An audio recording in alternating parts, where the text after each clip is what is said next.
Hello everyone, welcome to Indian inside with Junaid. और आप सबका बहुत बहुत स्वागत है इस वीडियो में एक्सक्लूसिवली। और लास्ट वीडियो जो हमने की थी, जो कि दुनिया के सबसे बड़े मोटिवेशनल स्पीकर के ऊपर थी, और उससे बड़ा मोटिवेशनल वीडियो हमें आज तक कभी नहीं मिला। उसके बाद से हमारे भी मानसिक संतुलन बिगड़ गए थे। तो हमने सोचा कि थोड़ा-सा एक नया अप्रोच लेते हैं और दुनिया के सबसे बड़े जो डिक्टेटर हैं, क्योंकि पूरी दुनिया उनको डिक्टेटर बोल रही है। और अगर ध्रुव राठी ने बोल दिया तो हमें तो मानना पड़ेगा, और हम कौन होते हैं कि ना माने। तो हम सोचते हैं कि आज दुनिया के सबसे बड़े डिक्टेटर का प्री इलेक्शन का जो interview, before being prime minister of India, same channel पे, सेम प्लेटफॉर्म पे, फ्रैंकली स्पीकिंग वाला, वो देखते हैं, एनालाइज करते हैं उसके ऊपर। और उसके साथ हम ये भी क्रिटिकली एनालाइज करने की कोशिश करेंगे कि जो इलेक्शन से पहले उन्होंने काफी सारे प्रोमिसेस जो जरूर किए होंगे, क्वेश्चंस हुए होंगे, तो हम एनालाइज़ करने की कोशिश करेंगे कि उनमें से क्या-क्या प्रोमिसेज़ ऐसे थे जो उन्होंने किए, कितने फुलफिल हुए, क्या कितना अचीव हुआ, और अगर हमारे पास उसको साबित करने के लिए अगर हमारे पास कुछ डेटा हो, तो हम उसको भी कोशिश करेंगे एनालाइज़ करने के लिए। इसके साथ-साथ मैं आप लोगों को एक नई चीज़ बताना चाहूँगा कि मैंने एक ये न्यू इनिशिएटिव सपोर्ट किया है, क्योंकि मेरा जो रेड फाइल करके जो सीरीज़ अभी जो चल रही है, और आने वाले टाइम में और भी बहुत सारी वीडियोज़ आएँगी इस सीरीज़ की। रेड फाइल्स में पूरी की पूरी इन्वेस्टिगेटिव सीरीज़ होती है, जिसमें फैक्ट्स, डेटा, फाइल्स, फोटोज़, ये सारा अरेंज करने के लिए काफ़ी पापड़ बेलने पड़ते हैं, काफ़ी लोगों को कॉन्टैक्ट करना पड़ता है। और ये पूरा आप समझो कि एक्सपेंसिव प्रोसेस है पूरी की पूरी। और अगर कुछ एक्सपेंस ना भी हो इसमें, तो भी आपको जो एडिक्वेट सिक्योरिटी अरेंजमेंट्स और बाकी चीज़ों को लेके जो करना पड़ता है, उसमें आपके ठीक-ठाक खर्चे हो जाते हैं। तो फिर भी मैं बोलूँगा, अगर आप चाहें, अगर सपोर्ट करना बियर कर सकते हो कॉस्ट, तो आप ज़रूर करें। बाकी किसी के लिए कोई दिक्कत नहीं, मैं फिर भी करूँगा, जो रेड फाइल सीरीज़ है, वो मैं करूँगा कैसे भी कंटिन्यू। आप इसके अलावा भी हमें दूसरे तरीके से भी पे कर सकते हो। अगर मैं अ, शो करूँ, तो अगर आप मेरे चैनल पे अगर जाओगे, तो ये एक लिंक दिख रहा होगा, इसको क्लिक करके, और कोई भी अमाउंट जो आप पे करना चाहो, और एक फ़ोन नंबर, अगर आप अपना नहीं डालना चाहो, तो एक रैंडम सा भी फ़ोन नंबर डाल सकते हो। मैं भी एक रैंडम फ़ोन नंबर डाल रहा हूँ। ईमेल आईडी, नेम, जो कि मैंडेटरी नहीं है, और फिर इसके बाद आप क्यूआर या अपना यूपीआई एड्रेस या नेट बैंकिंग, इन सब के थ्रू आप हमें कंट्रीब्यूट कर सकते हो। बाकी हम अपने वीडियो की तरफ चलते हैं, विदाउट आपका ज़्यादा वक़्त ज़ाया करे। देविक जी, इस वीडियो से पहले आपके कुछ एक्सपेक्टेशंस हैं दुनिया के सबसे बड़े तानाशाह के? देखो, जो लास्ट वीडियो में मैंने मानसिक तौर पे जो-जो गँवाया है, वो वापस रीगेन करने के लिए आज मैं 21वीं सदी के सबसे बड़े तानाशाह को देखने आया हूँ। सही बात है। तो देखते हैं तानाशाह कैसे होते हैं। बिल्कुल।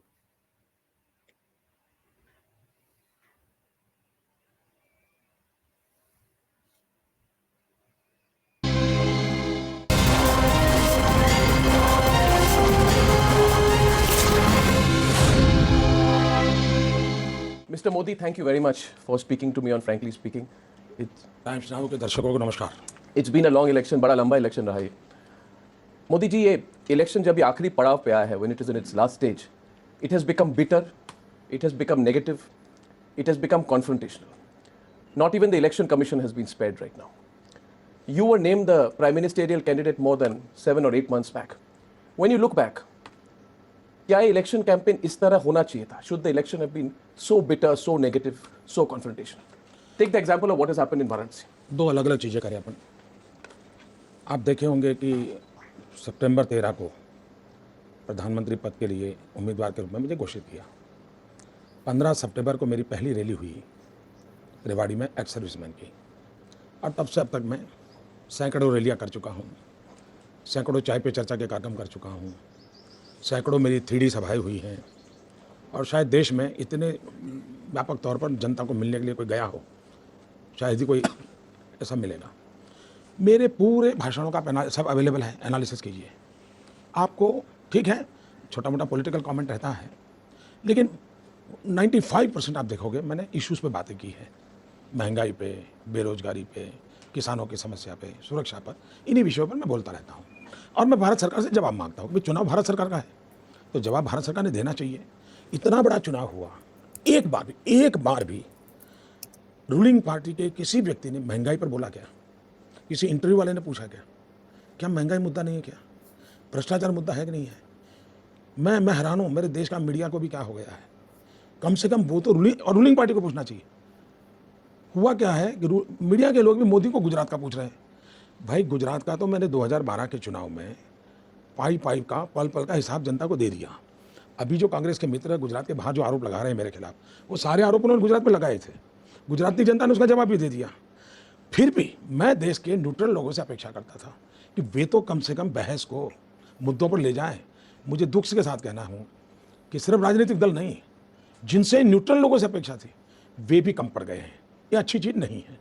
राजनीतिक दलों ने भी इसमें कम पड़ना नहीं चाहिए था, न्यूट्रल लोगों ने भी नहीं पड़ना चाहिए था, लेकिन हुआ है। दूसरा, अभी भी मैं मानता हूँ हर चुनाव में ये तीखी बातें वो जनता की बात अपनी पहुँचाने के लिए पहले भी हुई, पहली बार हुई ऐसा नहीं है। लेकिन आज दुर्भाग्य क्या है कि 60 मिनट का भाषण हो और 30 सेकंड की एक बात हो, वो 24 घंटे चलती है। 60 मिनट का भाषण एक बार आता है, फिर 30 सेकंड 24 घंटे चलता है। उसके कारण हम छवि ऐसी बना देते हैं कि राजनेता यही करते हैं, रियलिटी वो नहीं है। अच्छा होगा 12 के पहला तो आप नहीं कर पाओगे, लेकिन 12 के 16 के बीच में रियल में फैक्चुअल चीज़ों का एनालिसिस करोगे तो हो सकता है जो गलतियाँ उनको भी करेक्ट करने का मौका मिलेगा, और जो अच्छा किया है वो भी देश के सामने आएगा। और मैं मानता हूँ टाइम्स नाउ इस काम को कर सकता है। दूसरा विषय निकाला हमने वाराणसी का। मुझे तो कल मैं पूरे दौरे पर था, तो मुझे रास्ते में ही पता चला कि ऐसा कुछ हो रहा है। मैं हैरान हूँ कि वो सुबह तक सिक्योरिटी के ग्राउंड पे बातें कर रहे थे कि सिक्योरिटी थ्रेट है। 7 दिन पहले भारत के गृह मंत्री ने कहा है कि मोदी पर कोई सिक्योरिटी थ्रेट नहीं है, कोई चिंता का विषय नहीं है। चिदम्बरम जी ने प्रेस कॉन्फ्रेंस करके कहा है कि सिक्योरिटी अरेंजमेंट सारा इतना अच्छा है कि मोदी आराम से 400 रैली कर चुके हैं, और इसलिए ये सिक्योरिटी के नाम पर बातें करना उचित नहीं है। भारत सरकार के 2 वरिष्ठ लोगों का कहना और अचानक कल ये कहना, तो फिर लगता है कि कुछ गड़बड़ है। इलेक्शन कमीशन से क्या शिकायत है मोदी जी? क्यों इलेक्शन कमीशन तो वही करेगी जो डिस्ट्रिक्ट एडमिनिस्ट्रेशन कहे, मगर आपका गुस्सा इस बार इलेक्शन कमीशन पे भी है, ऐसा क्यों? अभी तक तो मैं एक शब्द बोला नहीं, गुस्सा कहाँ से आपकी आया? पार्टी तो कह रही है। पार्टी ने उनको चिट्ठियाँ लिखी हैं, डिटेल ब्यौरा दिया है। मैं ये बात नहीं बता सकता क्योंकि वो काम बनारस से हो रहा है। It is better, Arun Jaitley ji वहाँ बैठे हैं, आप मिनट टू मिनट हिसाब से लीजिए, वो आपको डिटेल देंगे। और मैं मानता हूँ हम लोकतंत्र से बंधे हुए लोग हैं। हम मानते हैं कि संवैधानिक संस्थाओं का सम्मान होना चाहिए, इलेक्शन कमीशन का सर्वाधिक सम्मान होना चाहिए, और इसलिए हमें इलेक्शन कमीशन के खिलाफ हमारे मन में असंवैधानिक तरीके नहीं हो सकते। लेकिन जब हमारे रास्ते बंद हो जाते हैं तो लोकतंत्र में हमें संवैधानिक, वो भी संविधान की मर्यादा में अपनी बात बताने का, प्रोटेस्ट करने का हक बनता है, और हम उसके बाहर कभी जाएंगे नहीं, कभी नहीं जाएंगे। बहुत इंपॉर्टेंट बात बोली मोदी जी ने, जहाँ पे आज का विपक्ष इलेक्शन कमीशन को टारगेट करता है, ईवीएम को ईवीएम करता है। उसके बजाय मोदी जी का अप्रोच देखो आप। क्रेडिबिलिटी पे सवाल उठाता है, उनकी डिग्निटी पे सवाल उठाता है, माल प्रैक्टिसेस पे उठाता है। जबकि एक ये चीज, और दूसरी चीज मुझे हमेशा पसंद आई है, पार्टी की बात करनी है आप पार्टी हेड से पूछें या जनरल सेक्रेटरी से पूछें, नेशनल सेक्रेटरी से पूछें। मैं पार्टी का कार्य करता हूँ। मोदी जी की एक ये कांस्टेंट चीज हमेशा से अच्छी रही है। इवन अमित शाह तो प्रेसिडेंट रह चुके हैं, लेकिन 2019 के बाद जब से वो प्रेसिडेंसी से हटे हैं, अमित शाह से भी जब जब पार्टी के सवाल हुए हैं, उन्होंने बोला आप जेपी नड्डा से पूछो। ये एक चीज ये दिखाती है कि how well organised their party is. तो अगर पार्टी वेल ऑर्गेनाइज है तो लीडरशिप भी वेल ऑर्गेनाइज्ड और वेल प्रिपेयर्ड होगी। दे बिलीव इन एस्केलेशन, किस चीज के लिए किसको एस्केलेट करना है वो प्री डिफाइंड है, और वो ब्रीच नहीं होता कभी भी। And that escalation is based on merits. ये उससे भी ज्यादा एब्सोल्युटली, इंपॉर्टेंट, ये उससे भी ज्यादा इंपॉर्टेंट। एब्सोल्युटली। अभी इलेक्शन कमीशन को तय करना है कि हमें इतना परेशान क्यों किया जा रहा है, और विशेष रूप से एक पार्टी को क्या परेशान किया जा रहा है, मोदी को क्या परेशान किया जा रहा है। बहुत कुछ हुआ है मेरे साथ, लेकिन मुझे आज वो कहना नहीं है। इलेक्शन कमीशन अपना मर्जी करे क्या। मोदी जी, आपने जो व्हेन यू बिगैन, आपने तीखी बातों के बारे में बात की, divisive issues, I understand will be the translation.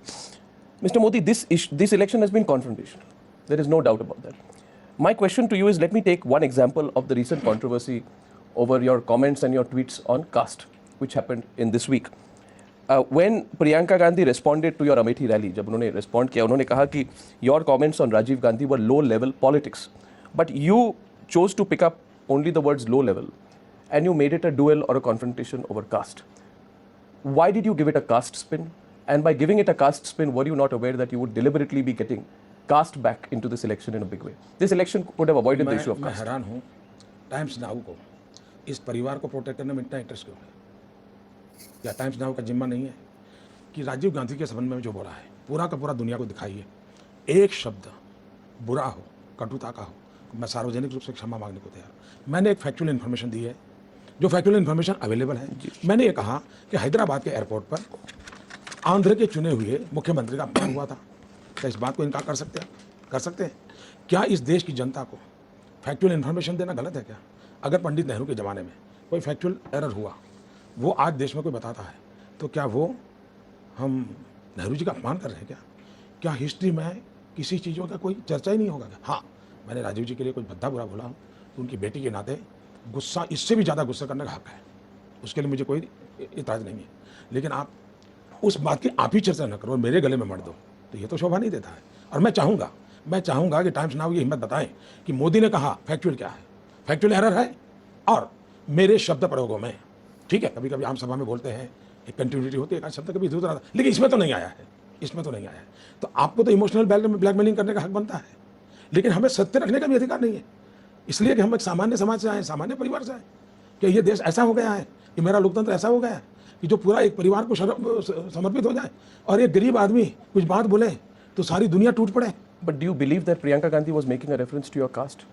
क्या आपको लगता है उस कास्ट के बारे में बात कर रही थी? मैं तो गुजराती भाषा में पढ़ा लिखा हूँ, जो अर्थ गुजराती में मैं समझता हूँ वो यही है जिसका मैंने जवाब दिया है।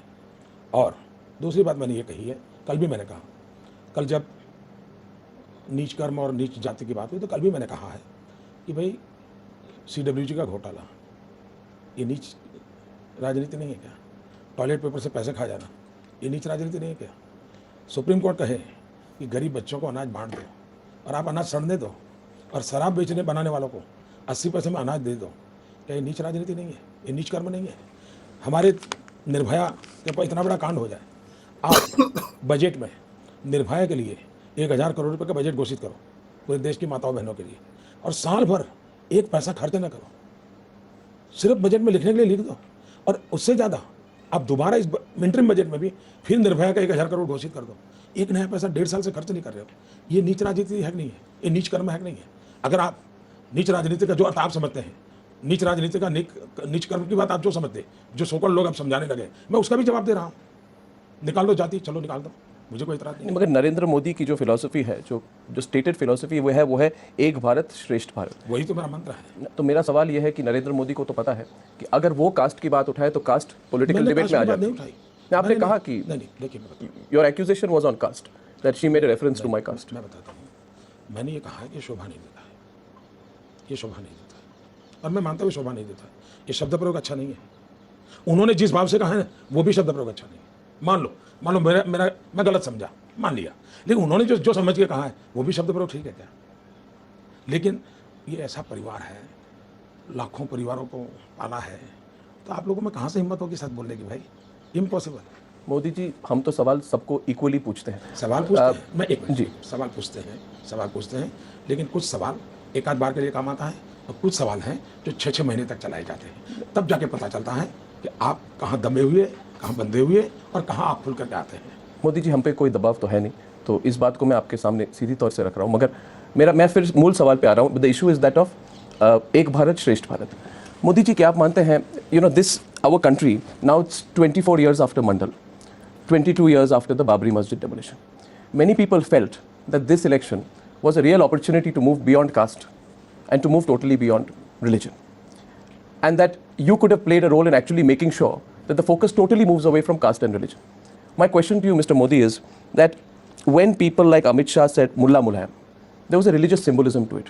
When Giriraj Singh says those who don't vote for Modi should go to Pakistan, Pakistan is their Makkah Medina, there is a clear religious overtone to it. You did tweet against it. You indicated that you disapproved of it, but you could have come out much stronger. You could have publicly taken a position, been tougher, been harsher, and had you done that with the stature you command. अगर वो मैं ना करता, मेरी internal व्यवस्था में वो ना किया होता, तो वो कंटिन्यू नहीं रहता क्या? बंद हो गया कि नहीं? बंद हुआ कि नहीं हुआ? इसका मतलब मैंने कोई टफ स्टैंड लिया है, इतना तो आप भी समझ सकते हो। लेकिन वो मुझे मीडिया में जाकर के हो हल्ला करना चाहिए, जरूरी थोड़ा है क्या? Do you feel you could have been tougher? मैं हो टफर हुआ हूँ, इसीलिए तो हुआ है जी। मैं ऐसी चीज़ों को ना मैं खुद करता हूँ जी। आपको हैरानी होगी, आजकल तो इलेक्ट्रॉनिक मीडिया के में सारी चीज़ें पड़ी है जी। मेरा 45 साल का सार्वजनिक जीवन है और एवरेज में 45 साल से एवरेज मैं कह सकता हूँ रोज़ 1-2 घंटे मेरा सार्वजनिक डिस्कोर्सेस हुए। छोटा बात नहीं है, छोटे ग्रुप में बड़े ग्रुप में। आप मेरे मुंह से ऐसा एक शब्द नहीं निकाल सकते, एक शब्द नहीं निकाल सकते। लेकिन दुनिया के किसी कोने में कुछ भी होता है, उसको मोदी को जोड़े बिना अगर आपका टीआरपी नहीं बढ़ता है, तो इसलिए हर चीज़ को मोदी के साथ जोड़ देना ये भी तो ठीक नहीं है। But do you believe these leaders were trying to give a religious spin? Do you believe they were trying to exploit sentiments? मुझे ऐसा नहीं लगता है। मैं इतना ही कहूँगा, ऐसा नहीं होना चाहिए। मैं इतना ही कहता हूँ, कोई सोच करके सबने किया होगा ऐसा मुझे नहीं लगता है। But Mr. Modi, you have yourself also said some things which have religious overtones. जैसे? जिसको माना जा सकता है कि आप एक धर्म के लोगों के लिए बोल रहे हैं। मैं ये नहीं कह रहा कि एक धर्म के लोगों के खिलाफ बोल रहे हैं जी। जैसे कि बंगाल में आपने जो कहा, आपने कहा मोदी जी की, और मेरे पास इंग्लिश ट्रांसलेशन है उसका, जो मुझे समझ में आता है कि it's quite clearly a translation. आपने कहा those who observe Durga Ashtami and those who speak Bengali, they are all mother India's children. Why should it be the case? कल मैंने उसको जरा और आप लोगों को समझ में आया इसलिए दूसरा बोला। मैंने कहा देखिए, दो प्रकार, सुप्रीम कोर्ट का जजमेंट भी इसमें आप देख लीजिए। मैं वही बोला हूँ जो सुप्रीम कोर्ट बोलती है। मैं वही बोला हूँ जो ममता बनर्जी ने 4 अगस्त 2005 को पार्लियामेंट में बोला था। मैं वही बोलता हूँ जो 1996 में इंद्रजीत गुप्ता ने as a home minister, as a leftist बोला था। मैं वही बोल रहा हूँ जो 1995 में या 6 में PM सैयद जो हमारे MOS होम थे, उन्होंने जो बोला था वही मैं बोल रहा हूँ। दो बातें हैं। आप मुझे बताइए, दुनिया के किसी भी देश में इंडियन ओरिजिन होगा, अगर उस देश में उसको दिक्कत होगी, अफ्रीका में हो, फिजी में हो, जावा में हो, सुमेत्रा में हो, सूरीनाम में हो, वो जाएगा कहाँ? उसका पासपोर्ट का रंग तो अलग है, 150 साल से वो गया हुआ है, क्या गुनाह है, कहाँ जाएगा? उसके लिए एक ही जगह है, वो यहाँ आएगा। क्या इस देश का कर्तव्य नहीं है कि 100 साल 150 साल पुराने उसके जो भारत के बेटे हैं, जिसको अब वापस आना है, मुसीबत में है, वो कोई लूटने के लिए नहीं आ रहे, क्या उनके साथ न्याय होना चाहिए, नहीं होना चाहिए? अगर बांग्लादेश में जस्ट बिकॉज ऑफ रिलीजियन उनको वहाँ से खदेड़ा जाता है, उनका जीना दुष्कर किया जाता है, जो पॉपुलेशन विभाजन के समय 35% थी, जो पॉपुलेशन आज 7% हो गई, उनके लिए तो जगह बची नहीं है। तो वो अगर हिंदुस्तान में आते हैं, जो भारत माँ की जय बोलते हैं, अब दुर्गा का आपको बुरा लगा होगा तो मुझे क्षमा करिए, लेकिन भारत माँ की जय बोलते हैं, वे आते हैं, तो इस देश ने क्या उनको मरने के लिए धकेल देना चाहिए क्या? जाओ वापस मारो, काटो, जो होगा होगा, तुम जानो, तुम्हारा नसीब जाने। हमारे पॉलिटिकल डिसीजन के कारण उनको मरना पड़ेगा।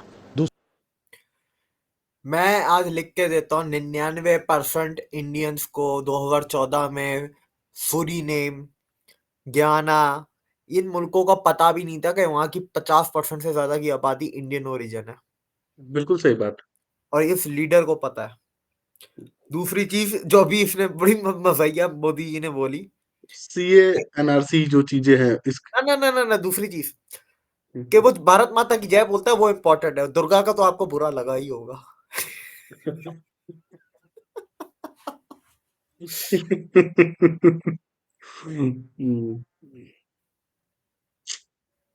होस्ट को भी इंसल्ट करने में उनको मजा बोले भाई कि टाइम्स नाउ वालों को कोई काम नहीं है क्या? होस्ट तो बहाना है, टाइम्स नाउ पे निशाना है। कंटिन्यू करते इसको। दूसरा, मैं ये कहता हूँ कि अगर आसाम में ऐसे लोग आए हैं, बंगाल में आए हैं, इसकी जिम्मेवारी सिर्फ आसाम और बंगाल की नहीं होनी चाहिए। गुजरात ने भी कुछ लोगों को संभालना चाहिए, राजस्थान ने संभाल, पूरे देश ने थोड़ा थोड़ा बांट लेना चाहिए, लेकिन इनको हमारा लोगों को समझाना चाहिए। जो इन्फिल्ट्रेटर हैं वो पॉलिटिकल एजेंडा के साथ आते हैं, और हमारे देश के राजनीतिक दल आज से पहले कभी इन्फिल्ट्रेटर्स के पक्ष में नहीं बोलते थे। कुछ खुल करके विरोध करते थे, कुछ मौन रहते थे। पहली बार देखा गया है कि इन्फिल्ट्रेटर्स के संबंध में निमंत्रण देने की बात हो रही है, और जो निमंत्रण देते हैं मैं उनको पूछता हूँ, जो खुल करके कहते हैं कि बांग्लादेश से जो इन्फिल्ट्रेटर आते हैं, तो तस्लीमा नसरीन के लिए उनका एटीट्यूड अलग क्यों है? तस्लीमा को तो हम बंगाल में नहीं रहने देंगे, ये आंदोलन क्यों चलाते थे फिर? तो ये दो मानदंड किसके हैं? और इसलिए मेरा कहना बहुत साफ है, इसमें हिंदू मुसलमान का विषय ही नहीं है। तीसरी बात है, पाकिस्तान से राजस्थान में 45 साल से हजारों परिवार आकर के पड़े हुए हैं। अभी तक वो भारत माँ के गोद में आकर के अपना सर छुपा के रह रहे हैं। उनको माँ का प्यार चाहिए, कोई उनको भारत माँ का लाल कहने के लिए भारत की सरकार करने को तैयार नहीं।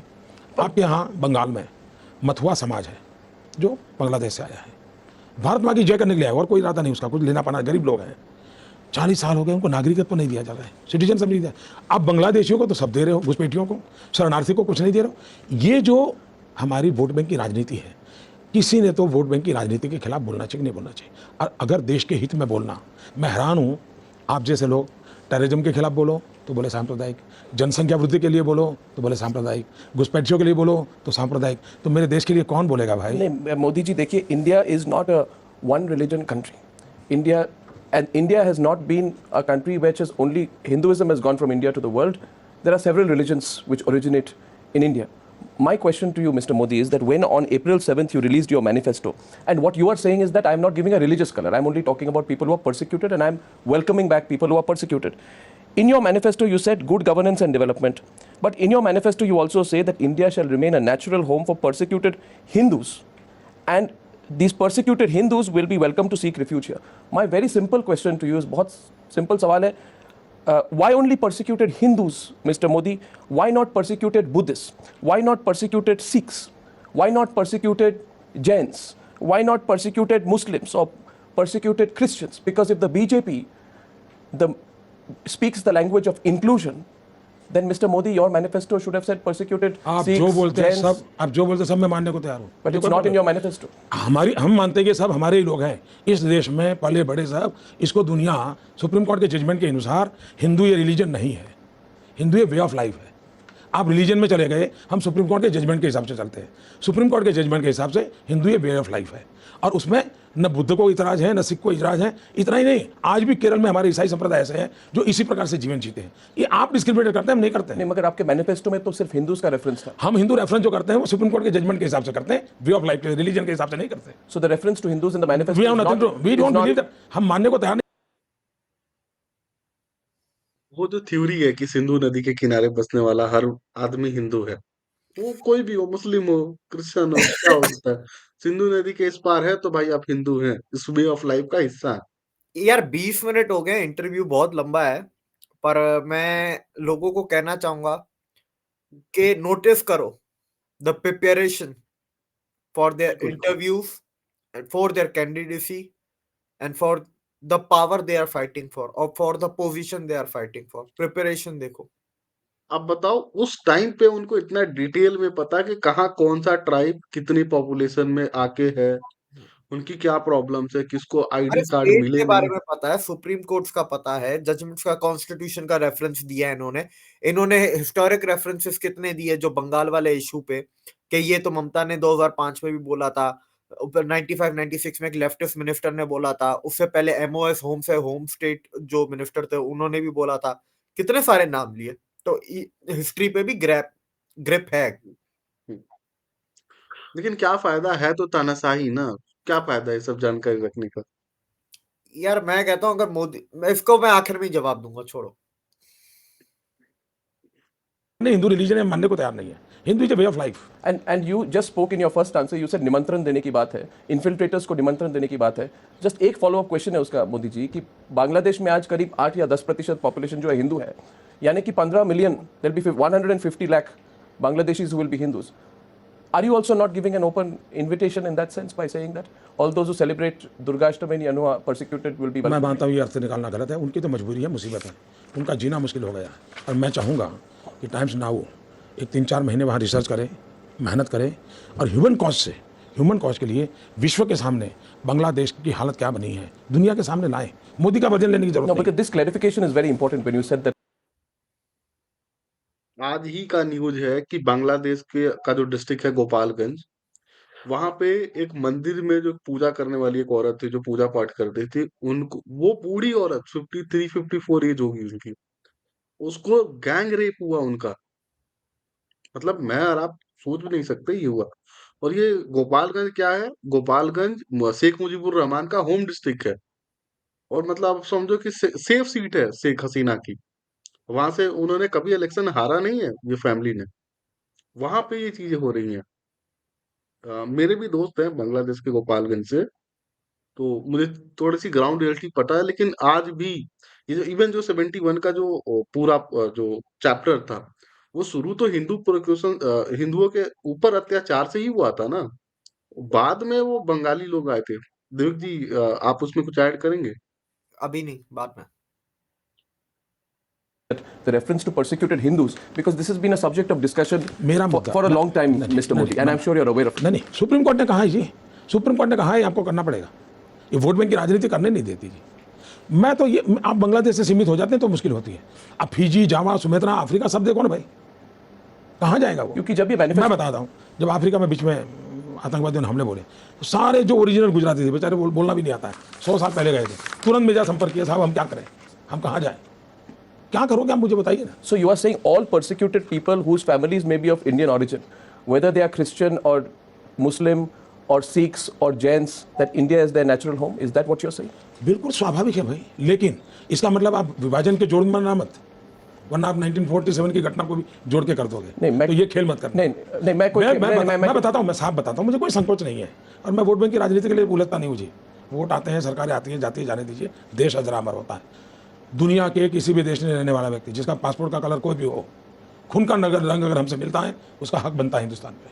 मोदी जी, क्योंकि ये सारे सवाल जो मैंने किए, अब मेरी हिंदी इतनी अच्छी नहीं, मगर जो the central line of thought is basically this, that whether it is Amit Shah's Mullah Mulayam comment or Giriraj Singh's comment or the Durga Ashtami comment or the manifesto, if one puts it all together and one were to ask you that, do you feel that the BJP, and especially the BJP under the leadership today of Narendra Modi, is still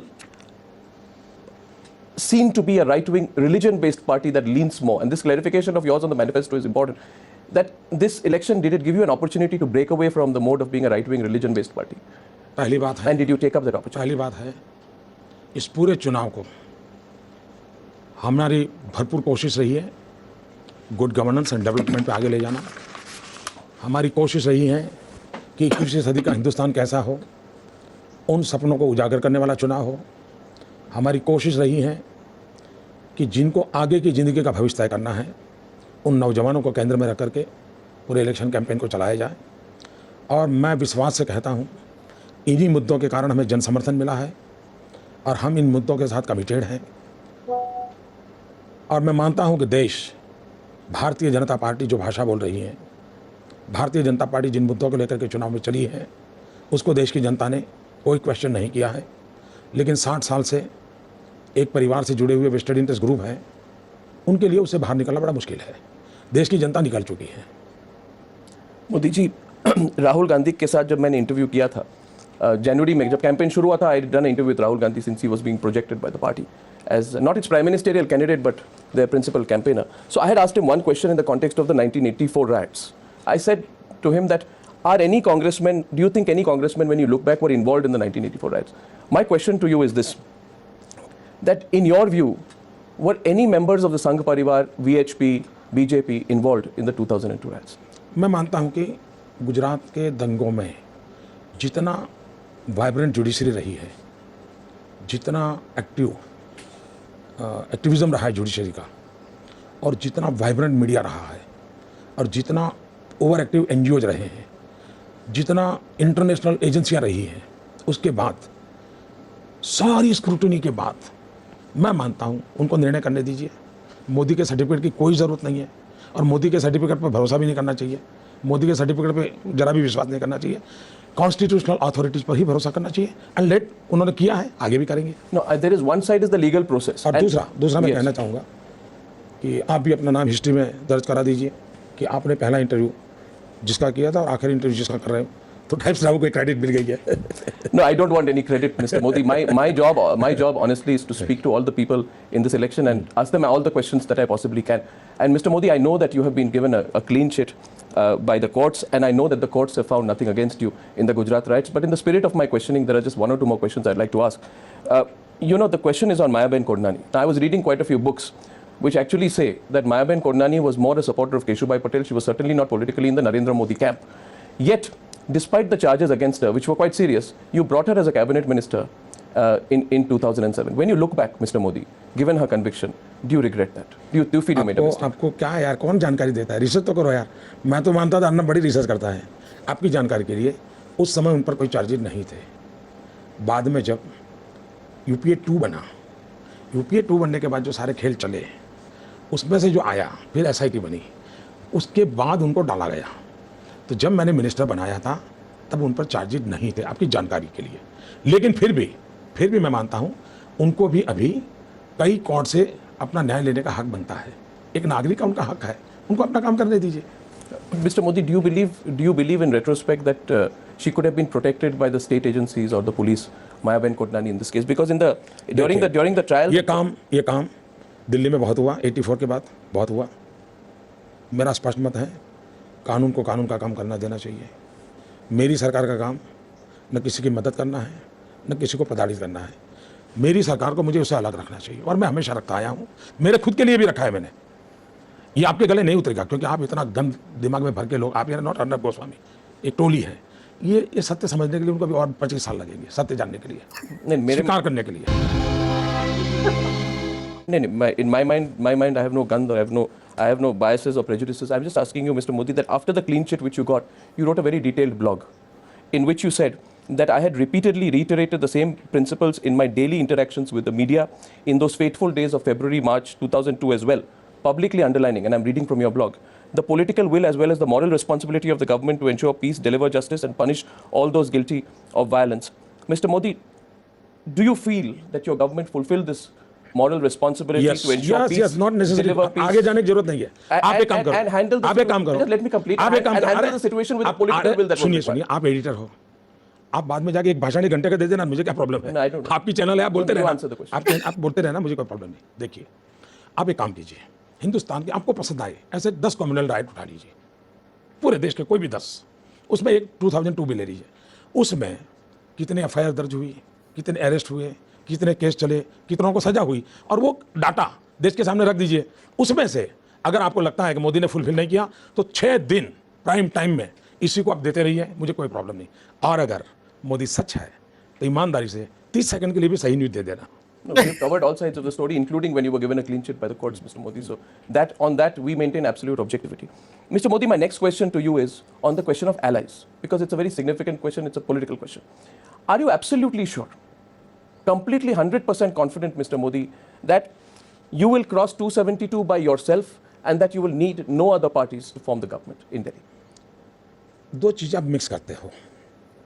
एक तो parliament का arithmetic होता है, उसकी अपनी जगह पर है. सरकार के लिए अरिथमेटिक रहता है, लेकिन देश चलाने के लिए अरिथमेटिक नहीं होता है. देश चलाने के लिए एक स्पिरिट होता है, और स्पिरिट होता है सबका साथ. और इसलिए मान लीजिए मुझे कल 350 भी सीट मिल जाए मेरी पार्टी को, तो भी मेरा मत बनता है कि लोकतंत्र में सभी दलों का महत्व है, हमारे विरोधी दलों का भी महत्व है, हमारी गौर आलोचना करने वालों, तभी तो लोकतंत्र चलता है जी.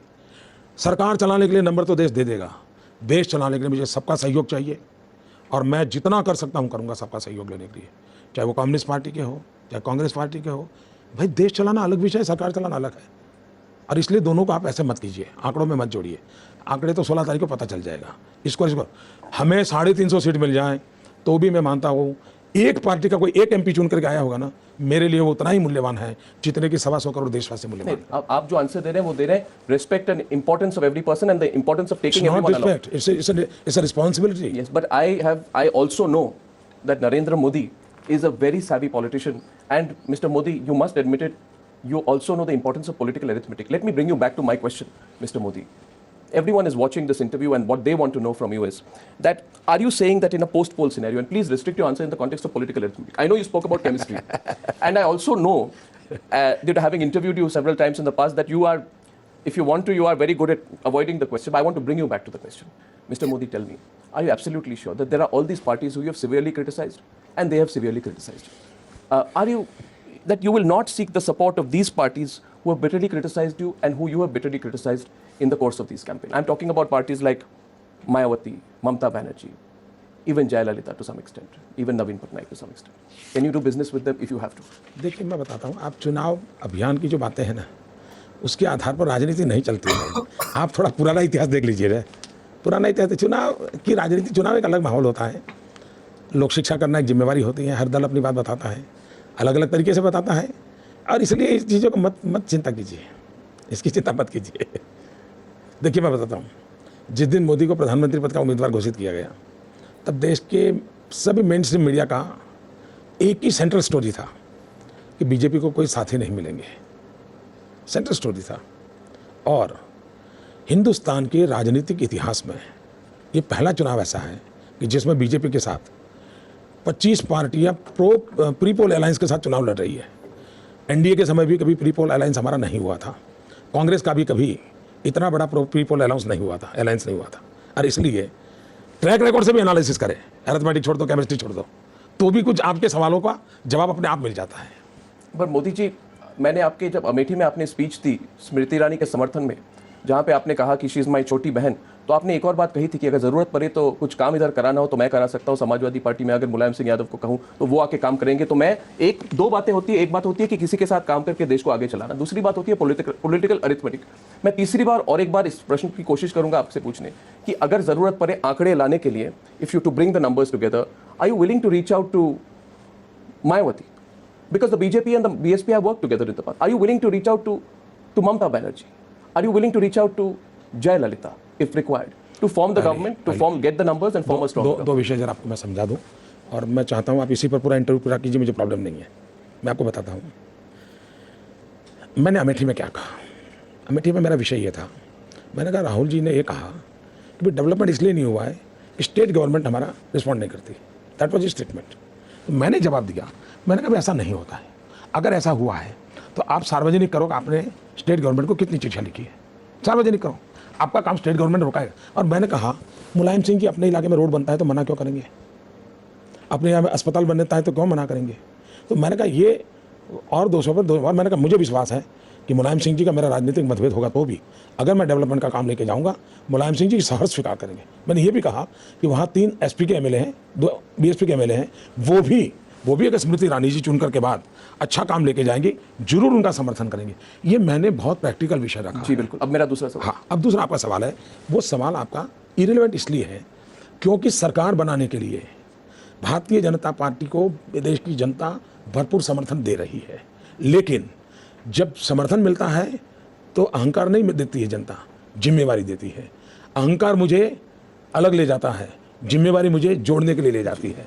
और मेरा काम रहेगा देश के लिए, मैंने पहले ही कहा आपको, दोबारा बोलता हूं, और हिंदी में समझ नहीं आया तो फिर एक बार बोलता हूं, एक एमपी चुन करके आएगा, एक मेरे लिए, वो भी 125 करोड़ देशवासियों का प्रतिनिधि है।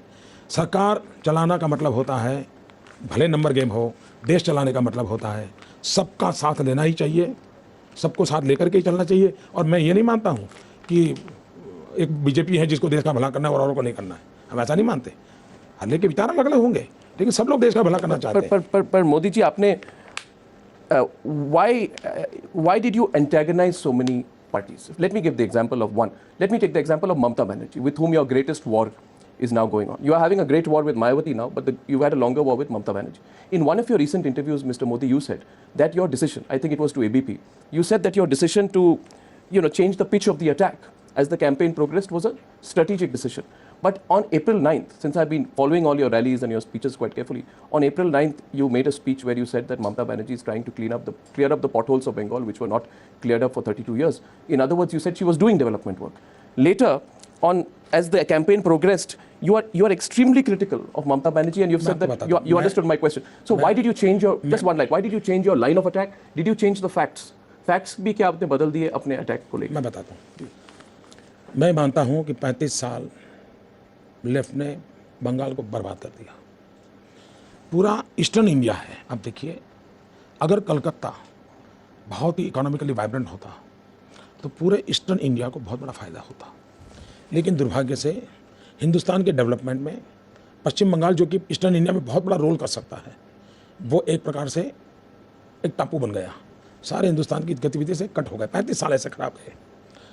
दीदी जब आई तो मेरा मत था कि दीदी बहुत कुछ कंट्रीब्यूट करेगी, और मुझे आशा भी थी। जब मैं वहाँ गया तो मैंने कोई इतना रिसर्च नहीं किया था, मोटा मोटा मेरे पास जानकारी थी, और कभी हम लोग मिलते थे तो नमस्ते नमस्ते में बात होती थी, तो मुझे लग रहा था दीदी कुछ कर रही है। तो मैंने उनकी तारीफ़ की कि जो 35 साल में नहीं हुआ, दीदी कोशिश कर रही है। लेकिन जब मैं वापस आया तो ढेर सारे मेल मेरे पर आए, इतनी जानकारी आई, मैं हैरान था यार। मैंने कहा मैंने रिसर्च किया होता तो अच्छा होता। तो मैंने कहा लोकतंत्र के हिसाब से मैं मानता हूँ ईस्टर्न इंडिया का डेवलपमेंट करना है तो कलकत्ते को बहुत ही वाइब्रेंट सिटी बनाना पड़ेगा, बहुत ही ताकतवर बनाना पड़ेगा, इकोनॉमिकली बहुत ही गति लानी पड़ेगी, जिसका इम्पैक्ट अगल बगल के 5-6 राज्यों पे होगा। अगर वहाँ पर हम अच्छी व्यवस्था नहीं दे पा रहे हैं तो नॉट ओनली बंगाल, पूरे ईस्टर्न इंडिया को नुकसान होगा। और 4-5 सेंटर हैं, पटना है, कलकत्ता है, रांची है, गुवाहाटी है, भुवनेश्वर है, ये 5-7 सेंटर को एकदम तेज़ी से उठाने की ज़रूरत है देश के डेवलपमेंट के लिए। उसमें अगर ये बदले की राजनीति में इस समय चला जाएगा दीदी का, लेफ्ट वालों ने ऐसा किया तो मैं ऐसा करूँ, दिखा तो वही दिखा, इससे मुझे पीड़ा हुई है। मेरा बंगाल बर्बाद हो रहा है, मुझे पीड़ा हुई है, और लोगों ने जानकारी दी। तो चुनाव में मुझे लगा कि मुझे अब सच बोलना पड़ेगा। और लोकतंत्र में चुनाव एक ऐसा विषय होता है जिसमें लोक शिक्षा करनी चाहिए। हमारी बात लोग माने या न माने तो अलग बात है, लेकिन हमने धोखेबाजी नहीं की। Change of heart. 3 हफ्ते में आपकी मत बदल गई? 3 हफ्ते नहीं जी, मैं उस समय तो अप्रैल में गया था। अप्रैल 9 और मई 4 के बीच। अरे भाई मैं तो अभी गया ना, मई 4 में तो मैं ये 2 लड्डू की बात करके क्या आया। पॉलिटिकल स्ट्रेटजी नहीं? मैं आपको क्या मोदी जी, एक बात है कि क्या आपको इस बात आपको नहीं लगता कि you should have kept the door open with Mamata, with Mayawati if required? Door open रखने का ये भी तो तरीका हो सकता है। मैं समझ में नहीं आया मुझे। जितना समझा सकता हूँ बता दिया। ये भी तो डोर ओपन का तरीका हो सकता है।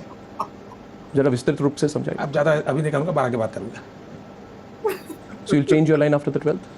मैं कहता हूँ ना, देश की जनता ने 16 तारीख को राजीव गांधी के जाने के बाद ऐसी मजबूत सरकार नहीं दी है जो इस बार देने वाली है देश। Modi ji, what about Jayalalitha? You know, she has been attacking you by punching holes in your development record, but I find it interesting that except one rally in mid-April, you have not personally criticized her. It was felt for a long time that if required, Jayalalitha would be one of those. She came for your, when you were sworn in, that she would be, that she would be one of those who would be a natural ally. Do you consider Jayalalitha a natural ally, a potential ally, someone you can work with if required? मैं बताता हूँ, आप ये allies के अंदर समय बर्बाद मत कीजिए। आपके 6 सवाल एक विषय पर हो गए। मैं विस्तार से बता चुका हूँ कि भारतीय जनता पार्टी भारी बहुमत से विजयी हो रही है। राजीव गांधी के जाने के बाद ये सबसे अच्छी स्टेबल गवर्नमेंट बनने वाली है। तो एक विषय पूरा हो गया। दूसरा पार्ट है देश चलाने का। मैंने पहले ही कहा, हिंदुस्तान की किसी एक दल का एक एमपी भी चुन करके आएगा, एक इंडिपेंडेंट भी चुन करके आएगा, मेरे लिए वो 125 करोड़ देशवासियों का प्रतिनिधि है, मेरे लिए वो सम्मानीय इस देश का सांसद है। इन सब के साथ मेरा उत्तम से उत्तम व्यवहार रहेगा। ये मैं 50 बार बोल चुका। नहीं, मुझे लगा कि आपने जब कहा, नहीं, कोई लड़के साथ हो उनको बुलाओ। मुझे लगा कि आपने जब ये बात कही कि ये भी एक तरीका है, in that you were indicating that if required you can work together with all these parties in some way or the other.